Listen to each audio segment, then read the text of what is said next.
அன்பிற்குரியவர்களே, புத்தகத்தின் உலகத்தின் முன் உங்களை நான் இன்று ஒரு குரல் நம்ம காணப்போகுது.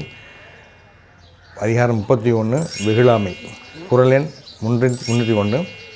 செல்லிடத்து காப்பான் சினங்காப்பான், அல்லிடத்து காக்கினேன் காக்கவாக்காளியன். பொருளுரை: பழிக்கும் இடத்தில் சினம் வராமல் காப்பவனே சினம் காப்பவன், பழிக்காத இடத்தில் காத்தால் என்ன காக்கவன் அப்படிங்கிறாங்க வள்ளுவர். அதாவது நமக்கு முடிகிற இடத்தையும் சினம் சொல்லாமல் இருக்கணும் அப்படிங்கிறது அர்த்தம். தகவல்கள்: கீரைகளில் உள்ள கீரை வகைகளில் முருங்கை கீரைகளால் அதிக புரதமும் கடோரியும் கிடைக்கின்றன. வெறும் பச்சை நிற துணிதான் லிபியா நாட்டின் தேசிய கொடி. இன்று வாசியுங்கள், நாளை இடத்துக்கு இன்று வாசியுங்கள், நாளை இடத்துக்கு கேட்டிருக்கேன்.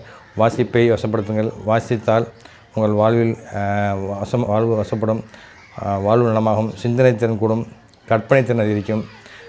நீங்கள் வாழ்வின் இடத்தை எல்லாம் அடையலாம்.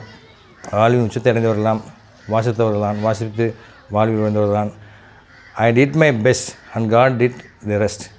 ஹைட்டி மெக்டானியல் அப்படின்ற சொல்கிறாங்க. அதாவது நான் என்னால் முடிஞ்சு செஞ்சுட்டேன், மிச்சத்தை கடவுள் எனக்கு செஞ்சு கொடுத்துட்டாரு அப்படின்றாங்க. அதனால் இன்று வாசியுங்கள், நான் எழுதும் கேட்டிருக்கேன். எப்போதும் வாசிப்பை கேட்டுவிட்டாங்க. வாசிப்பு நல்ல நல்ல நூலை தேடி வாசியுங்கள். அனைத்து பக்கங்களும் வாசிக்கணும்னு அவசியம் இல்லை. உங்களுக்கு தேவையான பக்கங்களை மட்டும் வாசிக்கலாம். மாணவர்களே போட்டித்தேர்வு மாணவர்களே வாசிகளே பாம்பன் கிளைநூற்றுக்கு வந்து வாசியுங்கள். நூலகங்கள் எங்கெல்லாம் நூலகங்கள் சென்று வாசியுங்கள். வாசிக்கும் பொழுது நீங்கள் உடன் இருந்த உங்கள் மாணவர்கள் வாசிக்கணும்னா உடன் அமர்ந்து சேர்ந்து வாசித்தால் அவர்களும் வாசிக்கக்கூடிய வாய்ப்பு இருக்கிறது. அதனால் ஆரம்பத்தில் நம்ம உடன் அமர்ந்து வாசித்து பழக்கினால் அவர்கள் வாசிக்கலாம். அதனால் வாசிப்பை வசப்படுத்துங்கள்.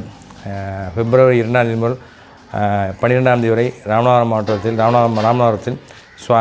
ராஜா மேல்நிலைப்பள்ளி மைதானத்தில் புத்தக கண்காட்சி நடைபெறுள்ளது. அனைவரும் சென்று நூல்கள் வாங்கி படித்து பயன்பெறுங்கள். உங்களுக்கு எதுவும் தேவைப்பட்ட நூலெல்லாம் கிடைக்கலாம்.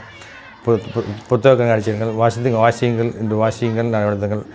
வாசிப்போம், வளம் பெறுவோம். நன்றி, வணக்கம். மீண்டும் நல்லதுடன் உங்களை நான்